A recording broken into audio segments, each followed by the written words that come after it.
Longus கடல கேட்டுக்கு வாங்க. அப்துல் ரவூப் ஐயா. அப்பா பேரு யாசனுங்கய்யா. சிவகங்கை கோச்.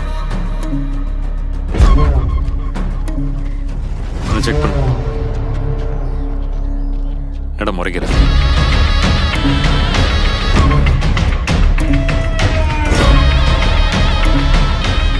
எனக்கு ஒரே ஒரு உதவியை மட்டும் பண்ணுறீங்களா சார்? சார் நாளைக்கு பஸ் ஸ்டாப்லேருந்து கோர்ட்டுக்கு போகிறப்போ எனக்கு கையில் விலங்கெல்லாம் கூட்டிகிட்டு போங்க சார். கொலை பண்ணால் இப்படி தான் கையில் விலங்கு போட்டு நடு ரோட்டில் இழுத்துக்கிட்டு போவோம். இதெல்லாம் கொலை பண்ணுறதுக்கு முன்னாடி யோசிச்சிருக்கணும். மூடிட்டு தூங்கு. அப்துல், என்னால் தான் உனக்கு இம்பட்டு பிரச்சனை.